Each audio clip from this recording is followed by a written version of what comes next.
Good morning, everyone. Welcome. Happy Sunday. Happy sunny Sunday.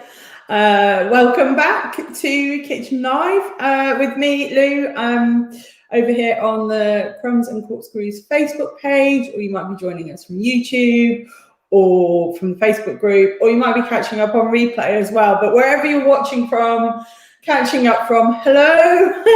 I hope everybody's really well and enjoying actually here at the moment. It's been a beautiful week. It's absolutely sunny outside, and I've just had the door open and the birds are singing and all sorts. But I've closed it because they're a bit chatty this morning, and you want to know about the cake. But the birds are singing. It's absolutely beautiful. But good morning wherever you are in the world. Today we're going to be doing a LINDT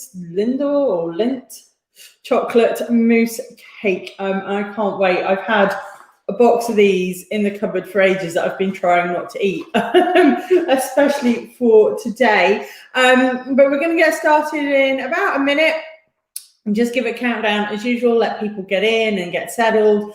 Grab a cup of tea, coffee, if you're still in your PJs as well. You know, I was until not so long ago, but we're all dressed this week. Thank you for everybody's lovely comments. Last week, we had unexpected circumstances, which meant we couldn't do Sunday because I had to do a cake swap with my nephew for his birthday last week. So if you saw the cake over on the Facebook, then on the Facebook page, then thank you for all your lovely comments. He was over the moon. So I am going to try and do the birthday cake live towards, hopefully tag it on to the end if we've got time of the series. Fingers crossed. There's a few things coming up in May. But hello everyone that said hello in the comments. Good morning. I can get stuck in. I've got my notes. Don't forget, I've got a new laptop with a very small screen. So if I'm peering over there, that's what we're doing. So good morning. This morning, like I say, is all about these LINDT. Are they truffles or chocolate balls? I mean, I love these things. There's an outlet down the road at Swindon that has a LINDT outlet, and that is a Christmas tradition that just go in and pick and mix loads of them and try then not to eat them over the Christmas period. Sadly, not last year because of the whole pandemic thing, but looking forward to hopefully being able to do that again soon when I've had my vaccination. But we're going to be talking about these, and they also do LINDT. They do them in a bar, and also you can buy the LINDT chocolate. But what I want to do today is use the cake balls, which is also the same as these little truffle bars, and make it into a mousse cake. So with really quick and easy, actually, let's take a look.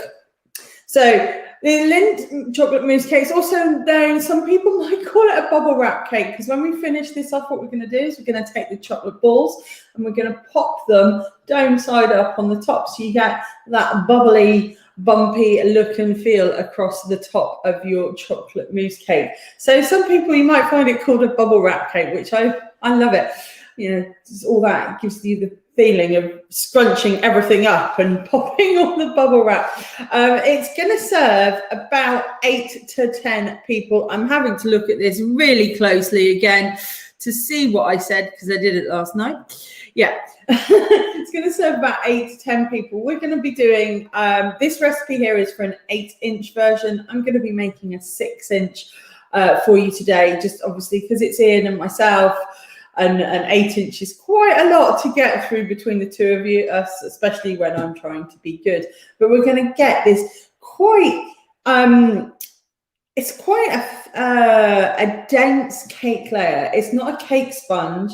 It's quite a dense, more like you would get if you're buying something similar from a patisserie or something. So you've got that really nice chocolatey sponge layer, quite a thin sponge layer, and on top of that you've got this light velvety smooth, really airy chocolate mousse, and that's what we're going to do. The cake layer itself is really quick and simple. We're literally going to just chuck everything into the mixer and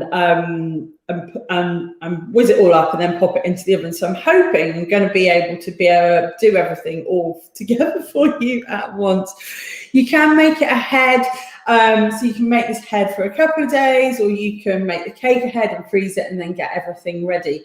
It is an eggless chocolate mousse. Now, there's so many different versions of chocolate mousse out there. Some have got butter in, some of them have got eggs in, some of them, there's a magic ingredient one as well. And I think you don't add anything, you literally whip the chocolate up. I think that might be a Raymond Blanc one, but I can't remember. But we're going to be doing a really easy cream and chocolate mousse there, and using the cream to get it really nice, light and airy. And then we'll be chilling it off in the fridge. So I want to try and see if we can get everything together today. We'll try. I have got one that I prepared earlier, but we'll just run down the ingredients. So for the cake, like I say, it's very simple. We're going to pop all these together in, but we've got some plain flour. So this is 75 grams of plain or all-purpose flour. You can use self-raising flour if you want to. I'm using the all-purpose, the plain, with a little bit of baking powder to give it a lift, but I don't want it to be too light because I want it to have some structure, that when I slice my cake, it's not all just peeling away. It's got some stability there as well. So you're going to need a little bit of baking powder, about half a teaspoon.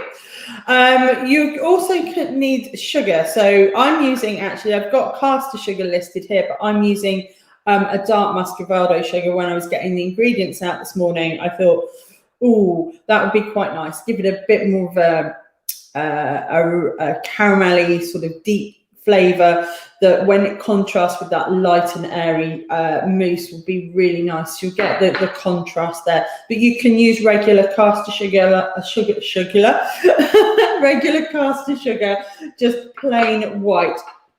We're going to be using cocoa powder in the cake rather than any sort of chocolate here. So I've got 2 tablespoons of cocoa powder, which is about 30 grams.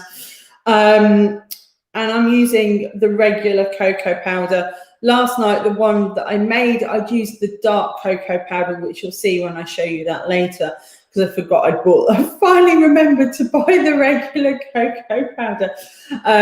So we're using regular cocoa powder there. This is a oil-based sponge, so we're not using butter. And you'll notice there's no eggs. Like I say, we want it to be quite supportive for our chocolate mousse. So we're using a vegetable oil instead of butter, and you want to use a vegetable or sunflower oil rather than an olive oil or a rapeseed oil that are quite strong flavors, and that will come through in your cake. So stick with something quite neutral, like a vegetable oil is your best bet. And we're also going to want just a little bit of cold water, and all we're going to do is I'm just going to pop them in the KitchenAid, or you can do it in a bowl with a hand mixer or a balloon whisk. We just pop it all in and whiz it all up, and then pop it in our tin and pop it in the oven. It really, the cake side of it is that simple. For our mousse, like I was saying, we're not going to be doing anything with eggs or butter or anything like that. We're going with a really nice, light and simple, eggless mousse. And the cream, when we whip the cream up, that's what's going to give us our nice, light and airy texture. Now, mousses, depending on what you add into them, the eggs, the butter, the different types of chocolate, will depend how heavy that mousse is and actually how rich it is. But we're looking for something really nice and light here and fluffy. So we're sticking with a very simple 300 grams of chocolate, 200 and for me today 200 25 ml of cream. But obviously the ones that I've got up here, you'll see is more, that's for the 8-inch cake. I'm just using slightly less. So for our chocolate though, what I have, like I say, is if you've got the chocolate balls, If you've got spares of these, I only had one box that we hadn't eaten. If you've got spares of these, you can use this in place of the chocolate bars. You can also buy a larger bar of this as well. But I've got 200 grams of the LINDT truffle bars, which are the same as the balls. The only reason I have these is these were on offer at the moment, so they were cheaper than the others. But I'm also going to mix it in with about 100 grams of dark chocolate. And this here it's just to balance the flavor. We want a little bit of richness coming through. We don't want to lose all that nice chocolate truffly flavor into the cream. So, oops, excuse me. We've got a tickle this morning. So balancing it out with the dark chocolate will give us a really lovely flavour going through. So that's it. And then I've got the double cream, which is in the fridge. Now you want to use a double or a whipping cream or a heavy cream. Don't want to use anything that's not light, a light version or a single cream. We want that fat to really bring everything together, a bit like when we're doing the no-bake cheesecake. Whipping that all up, whipping it all up is what's going to give make our mousse set. It's going to give it that really nice light texture as well. So that's in the fridge for the moment because we don't need it. Okay. I'm going to get on then. Let's get on and cook. I quite like, you guys prefer it when I take the ingredients off. If you want to, the ingredients will be there afterwards. Oh, I forgot to tell you what equipment we got. Sorry. Jumping ahead of myself. The equipment wise, all I'm going to be doing is, you might have caught a glimpse of it there, I'm going to be using the KitchenAid, but you can use a hand mixer or a balloon whisk. I suggest something like a hand whisk for the cream. Otherwise, you're going to be, unless you're good with a balloon whisk and whipping cream up. So stay with that, but we're just going to be using the KitchenAid today. But you're also going to need a couple of tins. Now, I'm making a 6-inch version today. Oh, sorry, a real tickle. That's a week off and my voice hasn't got used to talking again. So, like I said, I'm making a 6-inch version today, and I've already got one prepared with a cake base in here. But the recipe and the recipe of the vlog will be for an 8-inch version because that's what most people want, which is about this size. So you're going to need 2 pans. Now you can do this all in the springform pan, but I find they're not the best really once you're trying to get it out and if it's baked in it. And also we're going to chill. So you can do that. You can do it all in the tin. You just need to line it well. But what I'm going to do is I'm going to bake my cake in a sandwich tin. You can just use a regular 8-inch tin as well. And then we're going to take that out and then place it, like I've done here, into my springform pan.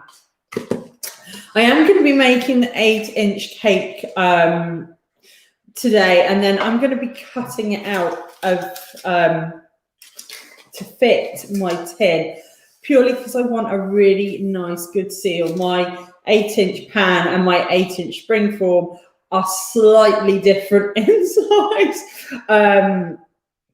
and the same with my 6 inches. So I want, what I'm doing here, measure up before you do, but when I get my cake in, I want to make sure I've got a really good seal in my springform. So I'm going to be baking in this, and then I'll cut round to fit. If you do want to do everything in the springform pan, make sure that you properly line it before you go anywhere near it. So you want to put some paper in the base, and again, that's unclamping and layering, a bit like I've done here, layering it in and then just clamping back over, but also making sure that you line the edges as well. Take it right up to the top and above, and when you're ready, you can peel everything out. personally, I think you run the risk of when your mousse is set that it's all just going to fall apart. So that's why I prefer to bake separately and then put into my spring form. And a bit like the cheesecake, we'll pop this in the fridge to set, and then I'll just run a hot knife around the edge and release it.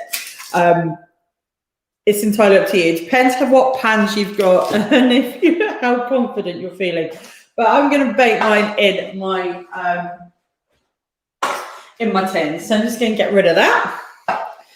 Let's get going then. Let's get back to our recipe. Oh, no, wrong one. There we go. So, KitchenAid's out. I'm just trying to figure out, I've gone all back to front. I'll show you that later. That's the offcuts from the cake from this morning. So, into our bowl. Nice clean bowl. I'm using the balloon whisk just to incorporate a little bit of air rather than the beater blade. But literally all we're going to do is pop everything in. So this is our 75 grams of plain or all-purpose flour. And you're going to want, like I said, half a teaspoon. Oops. I'll just put those there because I can get them easier. Half a teaspoon of baking powder. Sprinkle that all in. You can whisk these together if you prefer. I'm not too fussed today. It's really quick and easy. And our soft sugar. So this is 55 grams of soft brown sugar. Muscovado I've got there, but you can use regular caster sugar. And I've also got 2 tablespoons or about 30 grams of regular cocoa powder. I've just realized I haven't preheated the oven, but don't worry, we'll do that before we get whisking. And then in here is my vegetable oil. So this is 30 mils of vegetable oil straight in. Like I say, there's no eggs or butter in here. We're just using an oil-based mix. Just going to use that to keep that. And I've got 75 mils. I think it's 75 mils. I'm just checking my recipe. Yeah, 75 mils of water. Now, you can double this recipe up quite easily. I've been playing about with it over the last couple of days. And it's easy to double up if you want something slightly thicker. I'm going to show you what we have, how it comes out. What I'm going to do is pop the oven on now to preheat. So you want to preheat it for about 180, 350 Fahrenheit, so 180, 350 Fahrenheit. And it's a really quick cook. It's going to take about 10, 12 minutes, if that. So let's just... I've given up trying to do this via the app when we're on the when on a live because it all just goes a bit weird. Okay, so that's preheating then. 180, 350. Oh, why is that recording? I'm just gonna see what we say about that on the old.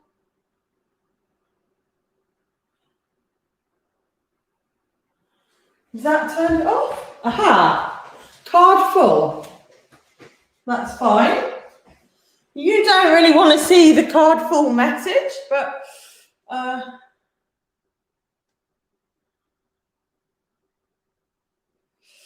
can I turn that off? Oh, we've obviously been recording this at the same time.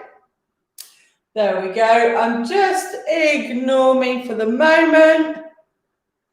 Yeah, you don't want to see. Oh, there we go.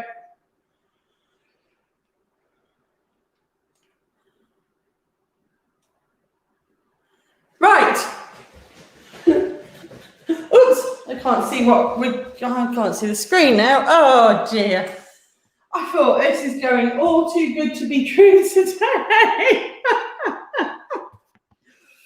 I'd obviously pressed the record button, which I shouldn't have done. Right, so we've preheated our oven at 180 degrees, 350 Fahrenheit, and that's getting ready. We're going to whisk up all our ingredients for our cake, which we've popped into the stand mixer, and you don't need to give this anything vigorous. This is why I say you could do this bit by hand with a balloon whisk if you prefer. Just going to keep my spatula there. We're just going to get that going and then we'll scrape down. Now you're going to look at this and you're going to think, really, there's not a lot in there, and it isn't a lot. It doesn't look a lot. It is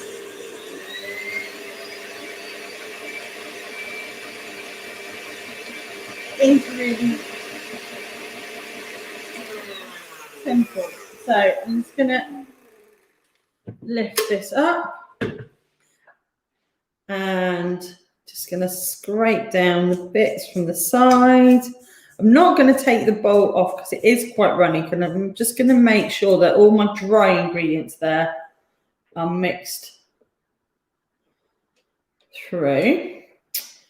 I moved that bowl. I could have, oh no, I haven't. I've popped it there. Oops, stay. Let's go.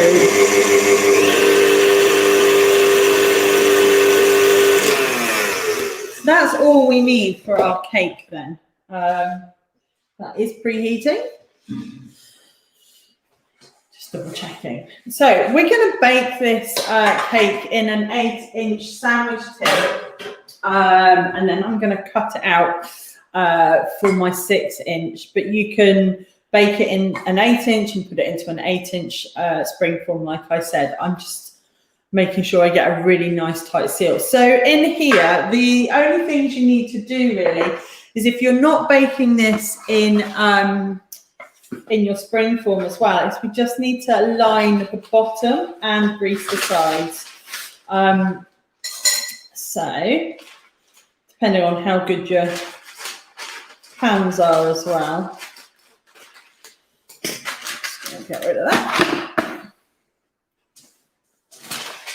So to make the round in the bottom, the easiest way I found to do is just to take a square of parchment, fold it in half and then fold it on itself again. And then from here I can cut an arc, which then should give me a rough circle, as such. And I know that's going to fit in the bottom of my tin. So I've also got some new baking paper. Oh, it's great. It was about time too. So I'm just going to grease over my pan with my cake release. This is still the same cake release as we made. I am due a new pot actually. I need to make it, but I made this in August last year and it's still going. It's still fine. As we come to the end of it, sometimes you see the oil might separate a little bit, but it's fine. Just give it a whisk with your brush. So I'm just giving a light coat all across there and just on the bottom to help my cake stick, paper stick. So there is the recipe on the blog for this, as always. I love this stuff. That was just flour, oil, and a little bit of Trex. Oh, Crisco vegetable shortening. That's lasted me ages. I've still got the flour I was able to use, the oil I've been able to use, and the Trex is in the freezer ready for the next batch. So definitely a lot better than your £9 from the supermarket. So in here, I'm just going to pop that onto the bottom. And let's get So I have a bowl of water ready because I'm going to want to wash this up. So you guys know how much I hate you seeing the washing up on the side. So no licking the bowl for Ian today when he gets back. So this is our chocolate mix. It is quite, let's say, it's not what you normally see for a cake mix. It's not that sort of almost moussey texture as well. It's quite runny. That's the oil and the water. And you're going to think, oh, Louise, there's not enough. There is not enough. Well, I'm going to show you the cake that I did last night and show you what we're looking for. So, come on. I want to get everything out of here.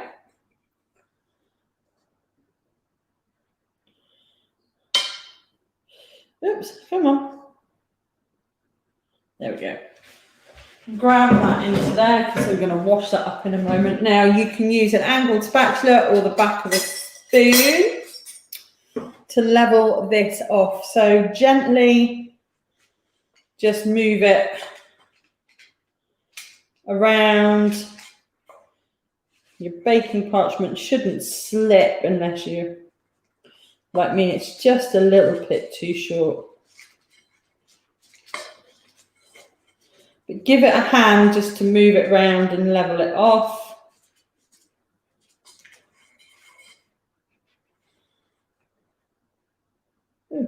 Something feels a bit. I thought I had a bit of sugar there that hadn't mixed through. And there we go. Make sure it's nice and level.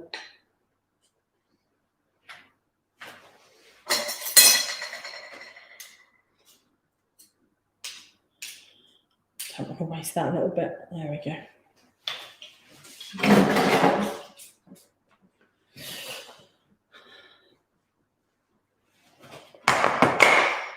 So I'm not going to tilt this up, but this is a layer of our cake, and there we are. We're ready to go in.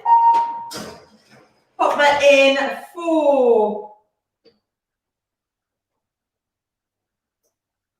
10 minutes, 10 to 12 minutes. I'm going to go spot in the middle with 11.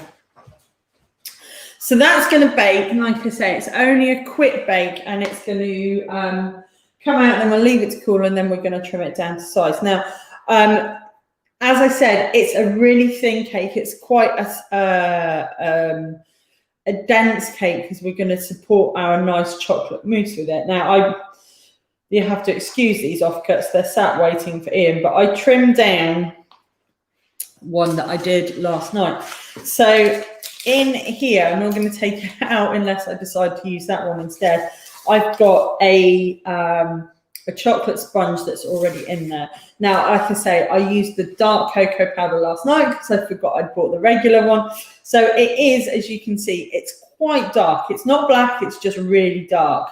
And the I'm just trying to find a piece that you can see. And what you're going to do is you're going to end up with a cake, and like you see, it is quite thin, but it's quite strong, it's quite supportive, and it's quite dense when you pull it through. It's not like you would have like a layer of sponge cake in a birthday cake or something like that.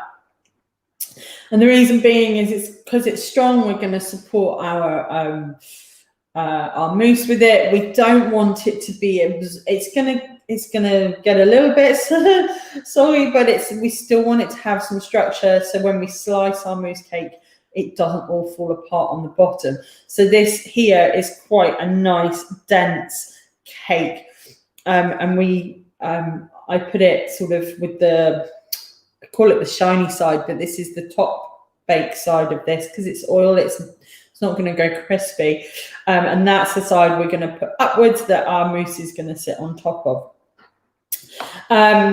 So yeah, I'm just trying to see if there's a better piece.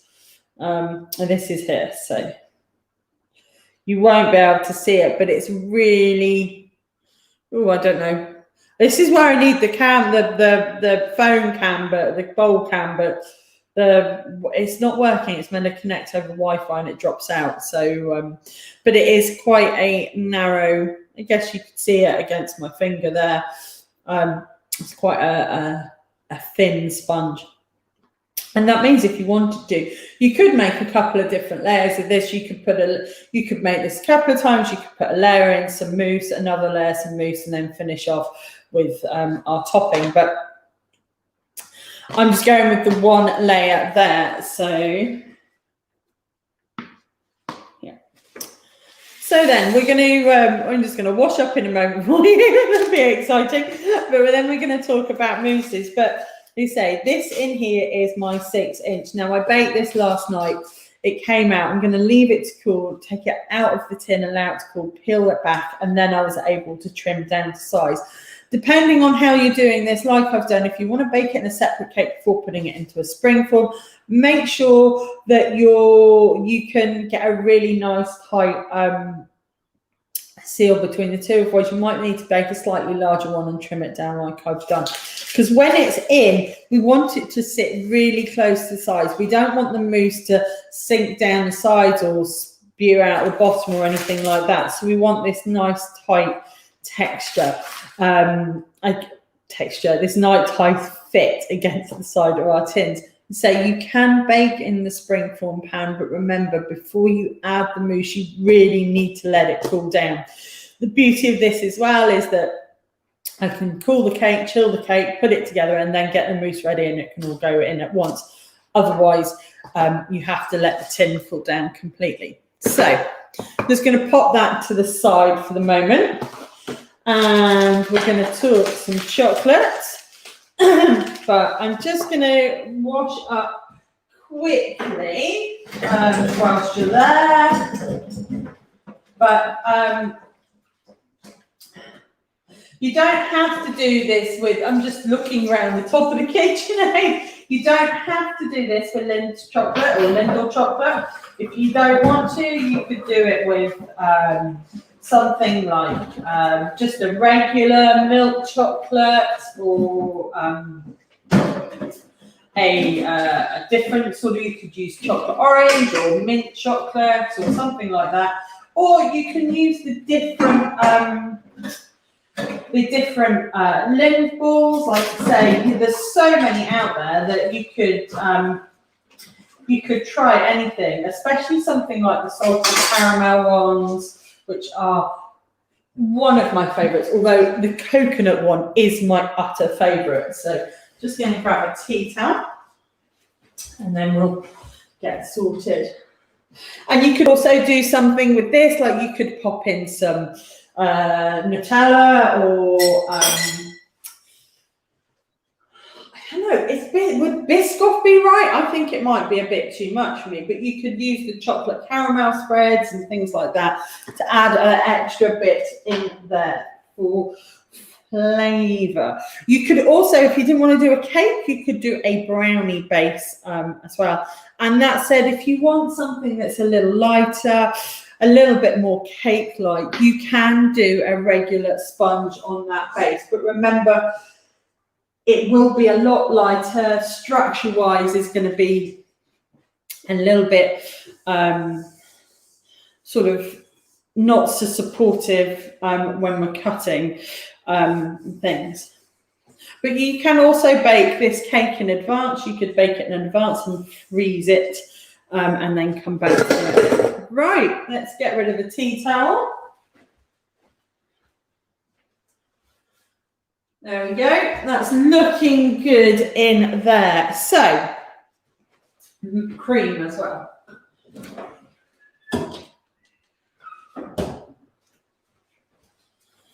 Lots of things. So for our mousse, then we're going to be whipping up our cream and melting our chocolate and mixing the two together. But we're also going to be popping our balls in the freezer. So what we're going to do eventually, oh look, here it is. have you tried our irresistible Lindor bar? They say it's exactly the same, but it's these little fellas that we're on about today. What we're going to do when we decorate the top is we're going to cut them in half. Now, I think they are sort of half, but I'm going to freeze them first, which means that when I come to cut them through, that they don't break, because the outer shell there and you've got the truffle filling inside. But what I want to do is to, like I say, call it a bubble wrap cake. I want to pop them around the top in concentric circles, so you finish off with one in the center. If you didn't want to add more chocolate, you could do a dusting of cocoa powder or icing sugar and pile up with some nice fruit. Raspberries go really well. And if everybody's seen Bake Off, you've got the raspberry cake at the beginning there as well. So you'd end up something similar like that, but with the raspberries and the mousse and the cake. You could also use alternative ones. You could do a white chocolate one, or and make a white chocolate mousse as well.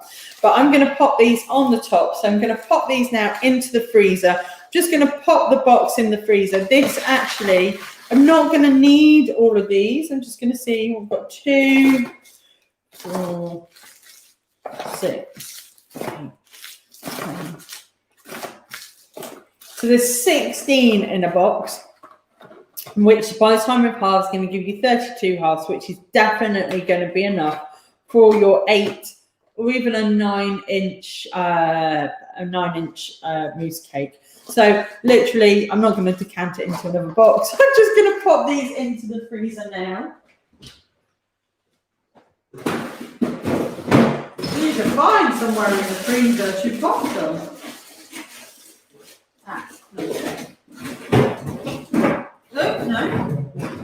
Maybe I will have to take them out. Ah, no.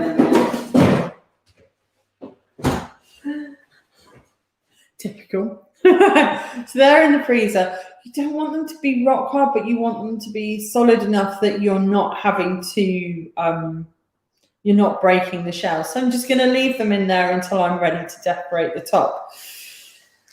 Cake's got, I've just seen, 1.5 minutes left. So we're going to then get our chocolate on to melt. Like I say, we're using a mix of dark chocolate, which you could use the Lindt dark chocolate if you wanted to.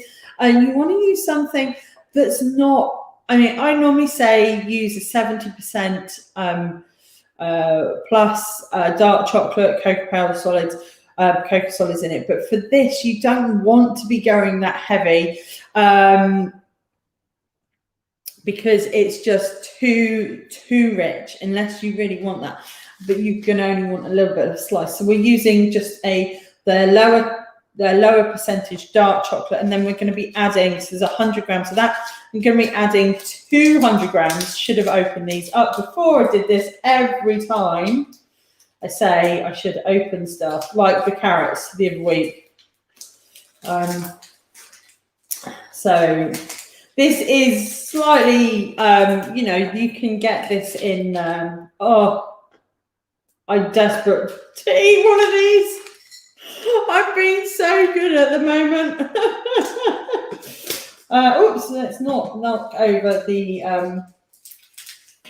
cream. Now, the Lindt chocolate is quite expensive, hence why I've gone this way, because they were on offer for the same price. Oops, let's just take a look at this cake.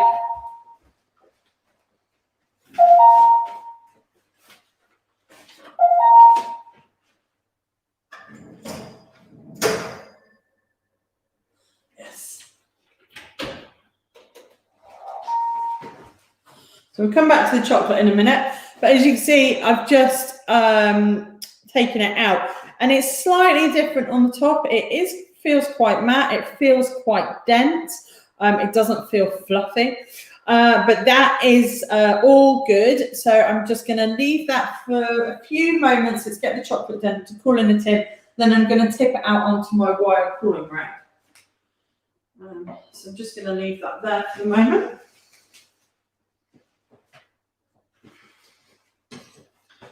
With my herdies. So yes, I was saying Lindt chocolate does sort of can work out quite expensive.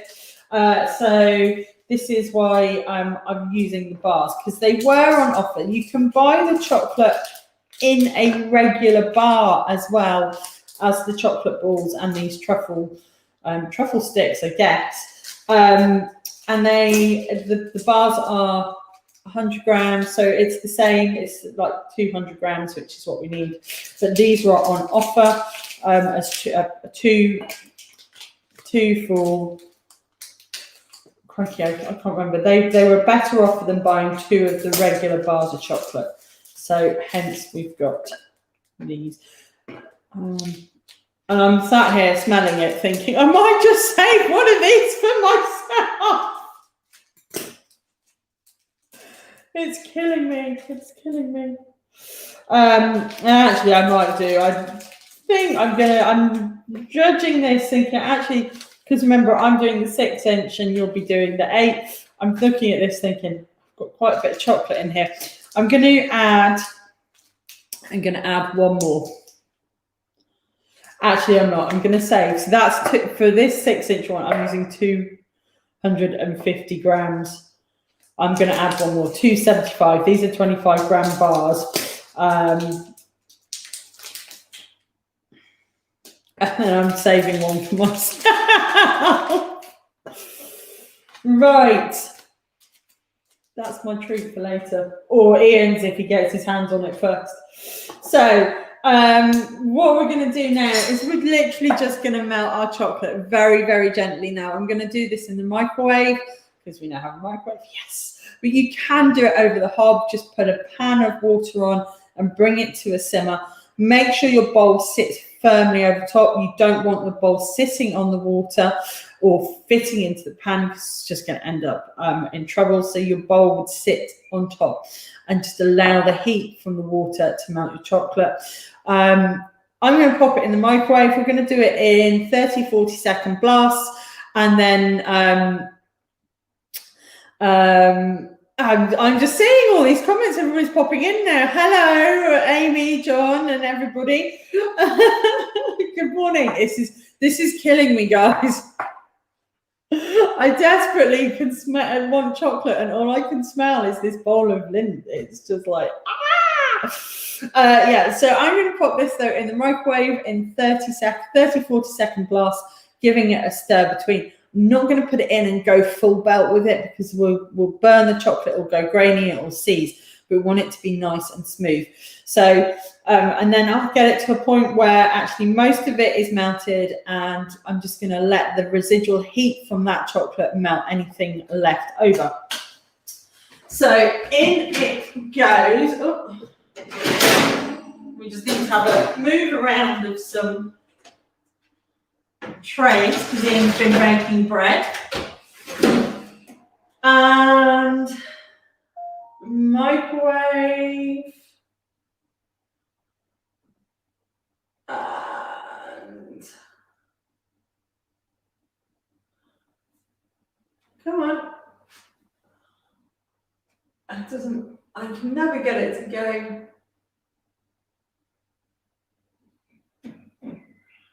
Oh, this is ridiculous. Every week, every time I try and move this.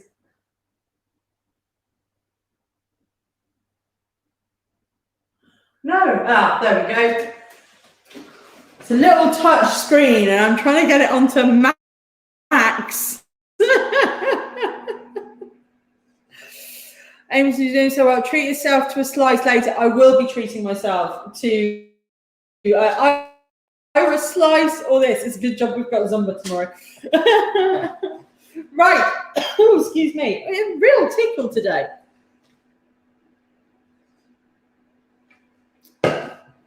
We're going to whisk our cream up in a moment, but I'm just going to grab this cake because I can hold it now. That's when I can hold it. That's when it tells me I'm fine to use it. Now, if we're going a bit blobby, I've just noticed that the wireless Wi-Fi signal indicators come up. It's because we're using the microwave.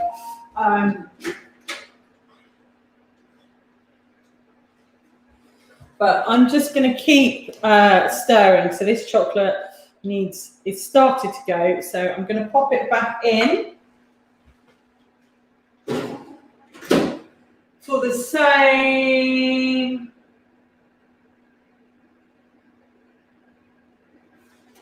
There we go.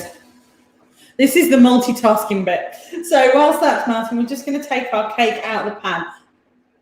Do this with oven gloves. This is just me. I know that this is cool enough for me to handle. So all I'm going to do is just gently pop it out there and peel back. Oh, I might actually, if we can get this cool enough, I might use this cake instead of the one that I've got in the pan.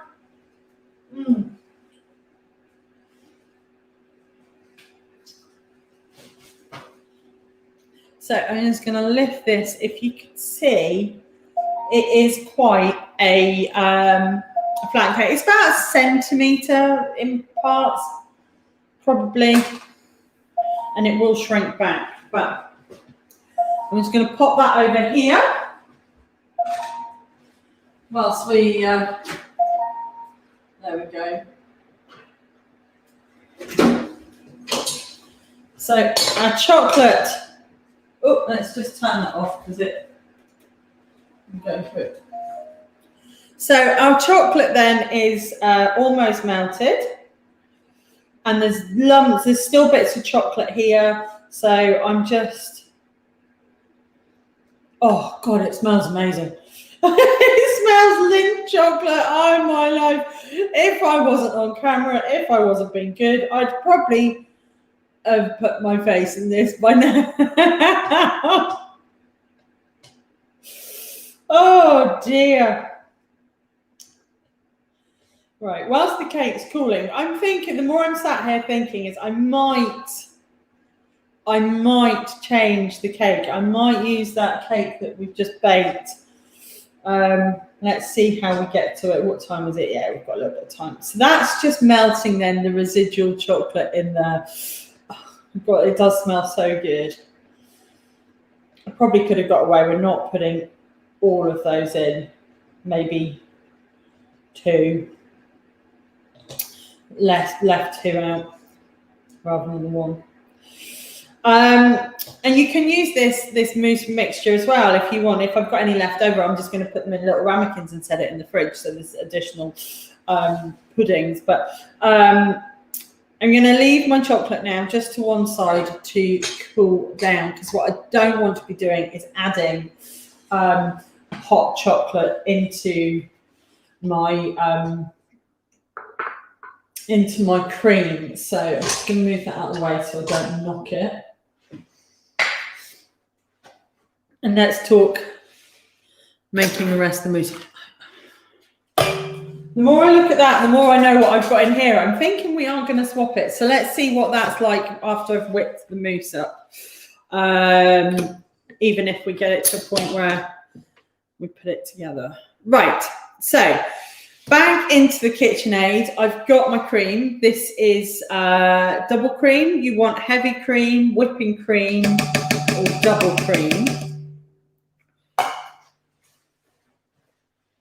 Let's get a clean spatula.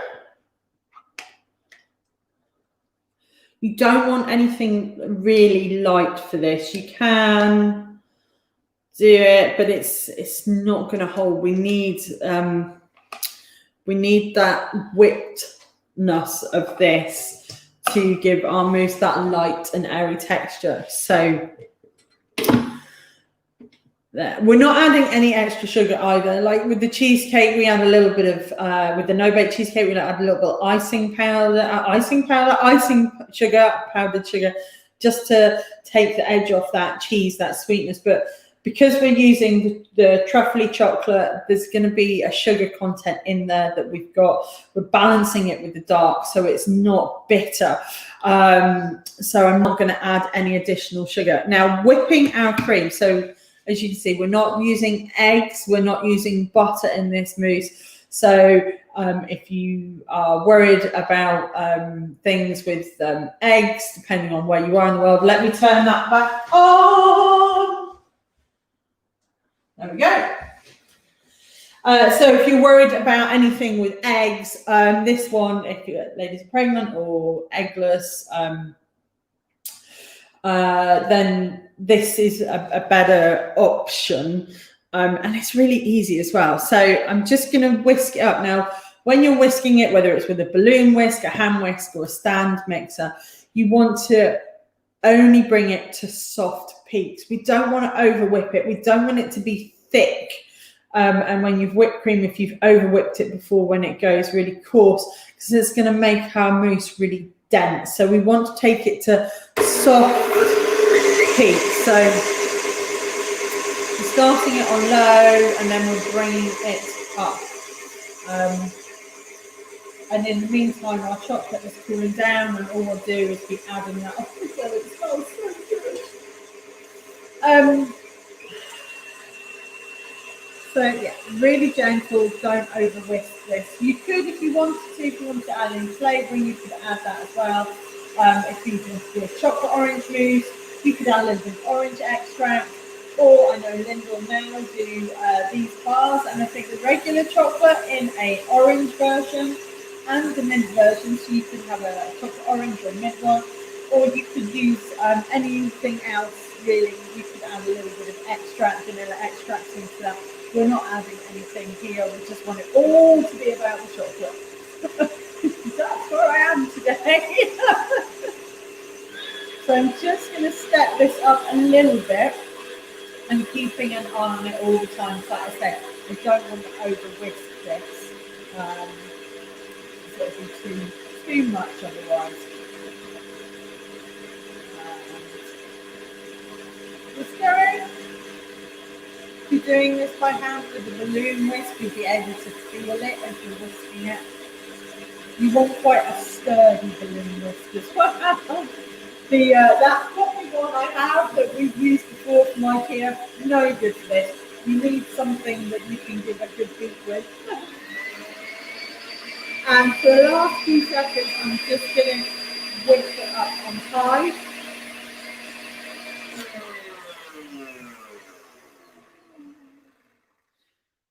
And I think that's our... So yes, so I've got, it's thick, but I can still see if I prod it, it's soft. It's not started to go firm like you might see cream goes if you over whip it. So I'm just gonna scrape round. Right, I'm going to leave that on because I think I might just fold through the chocolate afterwards as well. So I'm just trying to think. Let's do the cake before. No, let's have the chocolate and then we'll do the cake. So I'm just going to pour in. This is now cool. If I feel the bottom of it, it's now normal temperature. I'm just going to pour that in. Oh, it does smell so good. It's got that real lint ball truffly smell. Oh.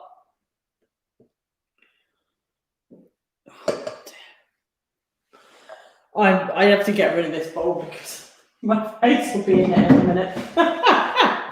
And then with your spatula, we're just folding it through,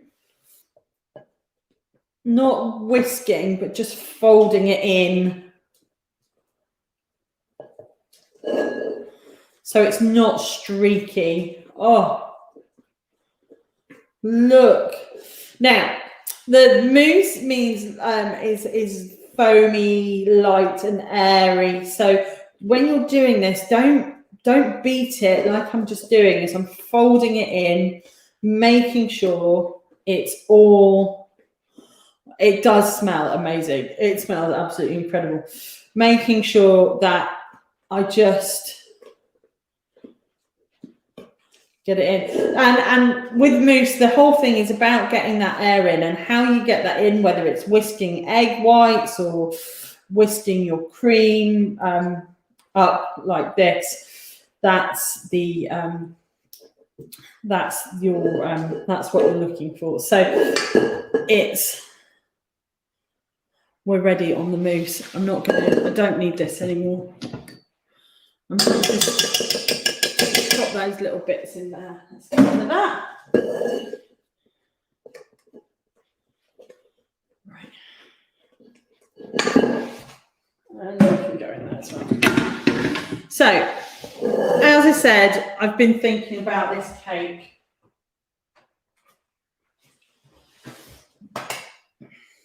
Now, this is still too warm for me to put my mousse on top of, but it's at the point where I can trim it to size. So I think I'm going to do that, and we'll have a look.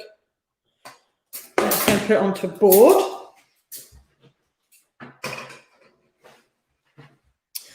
And I'm going to show you what I've got in here. So this is the one I did last night. I'm liking the look of this sponge a bit better, but I'll just freeze this out. So as you see, I've just popped my springform off. And this was my cake base from last night. So the reason I'm liking this is it's a little bit thicker than this, but also I used the dark cocoa powder last night. This, I've used the regular cocoa powder. I prefer the colour of this. So all I'm going to do is I'm going to freeze this. I'm just going to find and pop it out onto there. So I'm going to freeze that later. I'm going to use the same parchment paper, baking paper. I'm just not going to waste it. So like I say, when I pop it into here, I want to get a really nice tight fit. So when I add my mousse, it's not dribbling down the side. So I'm going to use the base of my springform as my template and just lay that in the center there. And with a sharp knife, I'm just going to trim off. I'm just making it's a bit like when I ice a cake. I'm just trimming off there, and then I'm just going to go round, and I'm doing it in sections so I don't pull away too much. Just run, don't saw, just let it run gently round. And I'm just going. There we go.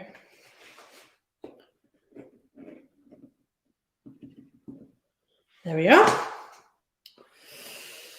So I'm going to add that into my offcuts. Yeah, I think that's a better sponge this morning for me.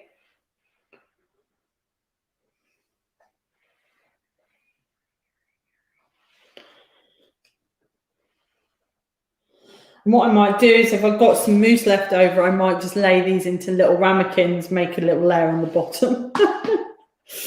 So let's get rid of some of this again. I've got washing up all over today. So I've now got my cake. It is still warm, so I'm going to pop this into the tin and I'm just going to let it all finish cooling down before I add my mousse. Because what I don't want to do is add the mousse onto this while it's still a little bit warm and then it just melts. You can pop everything into the freezer, but as we've seen, I don't have any room in the freezer apart from a box of LINDT. So as you know, with the cheesecakes, most springform pans have a little lip. We don't want it to sit directly in there. We want to be able to get it out, put it on a plate, and all sorts. So what I've done is I've just taken a square of parchment paper, baking paper, that is a little wider, as you can see there, than my springform, and make sure I open it to its fullest. Pop it over the top. and slide it in, and it clamps it in. You can trim these edges off if you want to.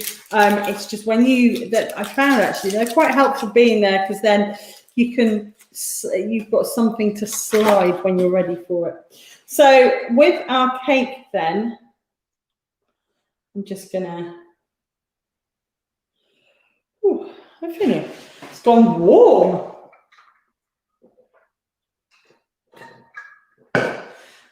I want to lift it gently and slide it in.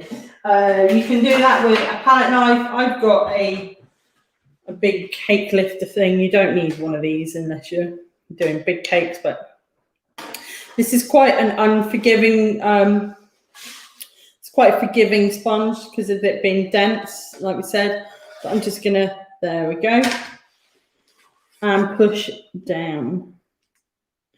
Make sure it's clean. And that's in there. Now you can do that if you're using different size pans. If you're doing like I've done and baked in a separate pan to your spring form, then that's the best way of making sure everything gives a nice tight fit inside. So,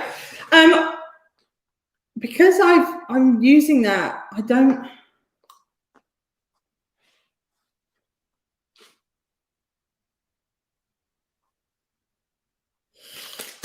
I'm just going to pop it in the fridge for the moment while we talk about a few bits and pieces. Oh my life, the wind has got up out there.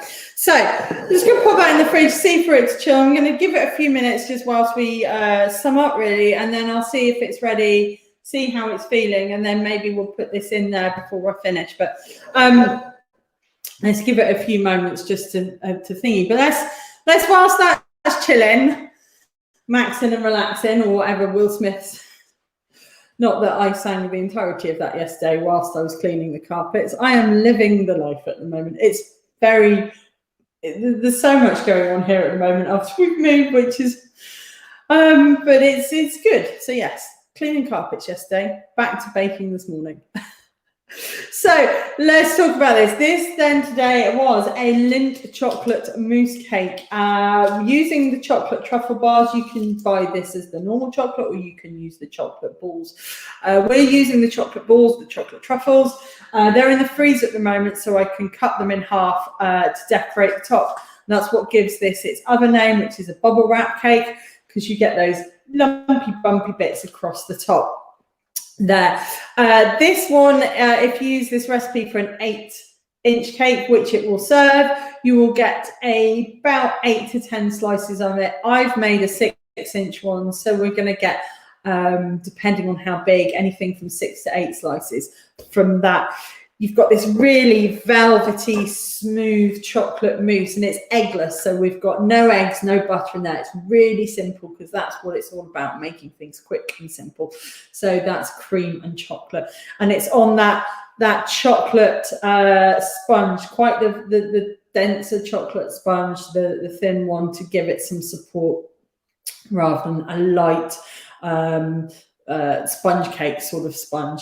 And that again is really quick and simple. Just chuck everything into the mixer or do it by hand, whisk it all up, pour it in, and it's about 10 minutes at the most. I think we went for 11 minutes, about 11 to 12 minutes in the oven. So it's really quick, and you can make this ahead. So you can make it ahead like 1 or 2 days, or you can freeze it, or you can make the bases and freeze it, and then when you're ready to add the whips, take them out, and they're good to go. And they're nice and thin, so they store really easily as well in the freezer.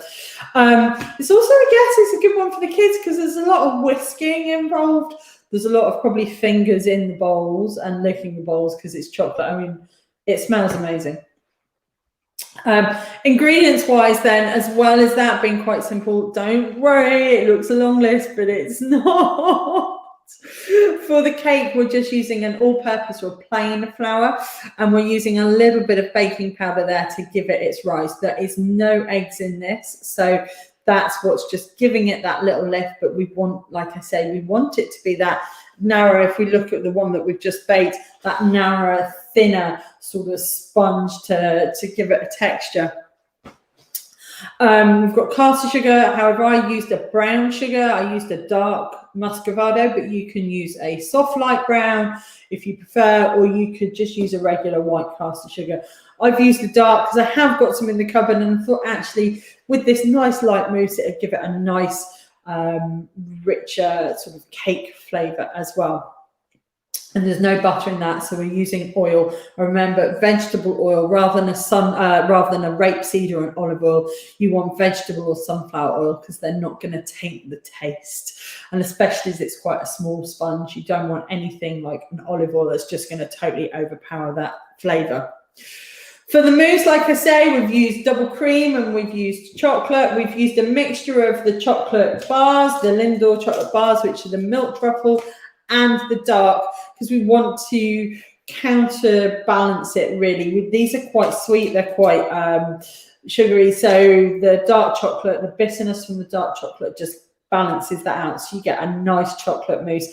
And also we're not using anything that's like really high on cocoa solid percentage. You want to go about 50 percentage rather than the 70s or anything, but because that's going to be quite bitter and quite heavy on the palate.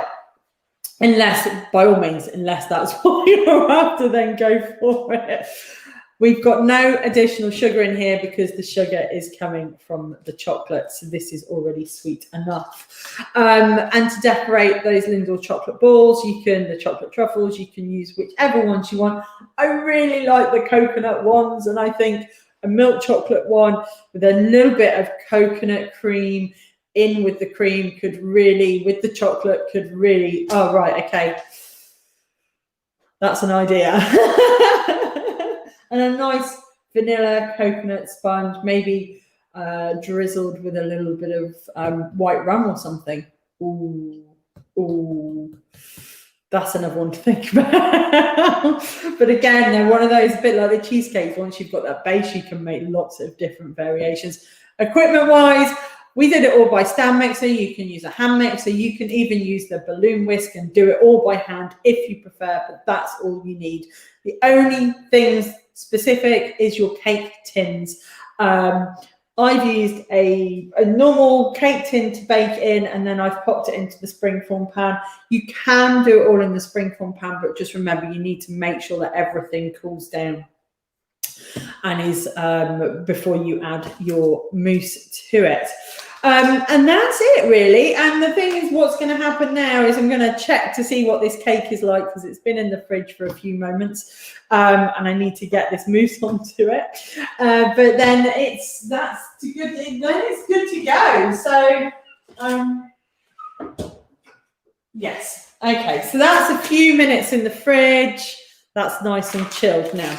So last but not least, then I've got my cake in here, and it's nice and tight to the edges, and I've got my mousse that I want to get in before it gets too. Let's just giving it a whip through, making sure I've got no streaks. So, oh, in it goes. If you've got things like cake collars that ask, oh, I've got a little bit of cream there that hasn't whipped through. Let's get you back in and then whip you in. That's from the bottom. Ooh. There we go. I'm going to whip that through in a minute. You don't want streakiness. You could also, as well, you could do this in layers if you wanted to do like a dark chocolate, a milk chocolate, and white chocolate layer, or a vanilla layer. You could do that. You could layer it up. Oops, let's go that. So then I'm just going to use my spoon before I get the spatula back out.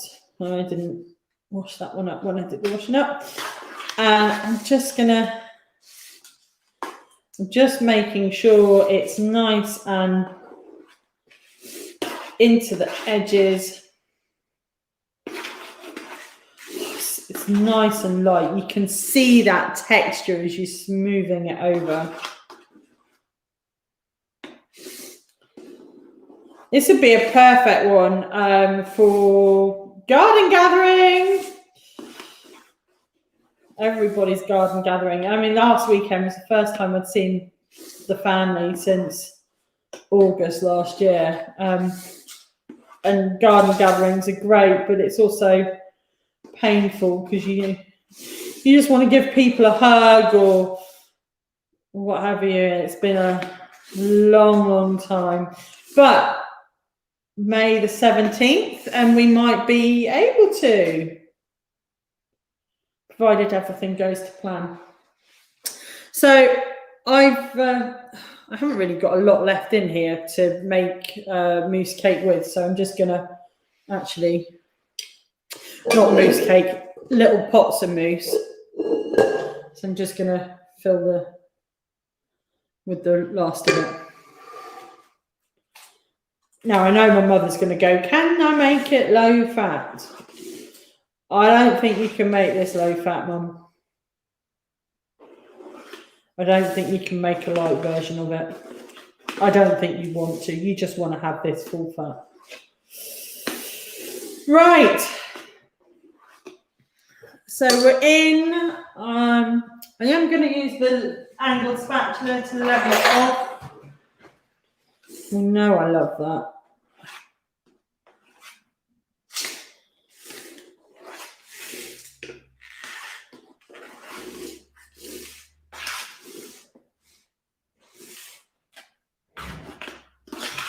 And I've just heard in, come through the door, don't come in the kitchen. And there we have it. So this is going to go into the fridge now for about 4 to 5 hours, preferably overnight. And then before I serve it, I will chop those cake truffle, the Lindl truffle balls in half and then pop them on the top and serve for my bubba. And I'll just do them in circles, concentric circles, so you end up with one in the middle. So that's going into the fridge.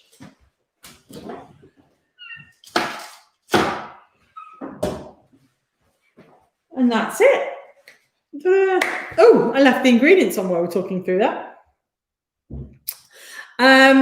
Yeah, so we've rerun through the ingredients and the recipe. We've finished it off. It's in the fridge. I'm really pleased that I've been able to assemble all of that as well. That cake base that I did last night that I've not used, I'm going to freeze, and I'll be able to use that another time as well. You can, if you want to, if you don't want to put the truffle balls on the top, you could do like a chocolate mirror glaze instead. You need to make sure it's really chilled, so you pop it in the freezer before you go, before you pour over. But that's it. Right for today. The website is going to be updated this week. There is lots of stuff going on behind the scenes. It's just a bit, I've got so much to do. And things are happening sort of different places as well. So it's just trying to find time to fit it all in, but I will pop it up. This one I do need to get photographed. Carrot cake is in progress, and so is everything else. So yeah, they'll be up soon. But as always, thank you so much for watching. Next weekend, we are going to be doing one of my favorites. I love this. Is we're going to be doing a summer berry meringue roulade. So we're going to be making our meringue. So it's like a meringue Swiss roll. We'll make our meringue, fill it full of lots of luscious cream and fruits and things, and that will all be ready. I love it. It's so light. It's so versatile, and it's such good fun to make as well. But we're going to be doing that next weekend, and I think after that we've got one more, which is a Neapolitan cheesecake, which I'm very excited to do as well. But next weekend, we're in May already. It is bank holiday weekend here in the UK, but I will be around. But yeah, in the meantime, wherever you are in the world, thank you very much for watching. Don't forget, you can drop me a message, drop any comments below, and I'll get back to you. All the ingredients are listed, and the post will be going up as soon as I photograph this. It can't stay around for long because it's not going to last long in the fridge without stinking my face. But thanks so much for watching. Take care. Bye for now.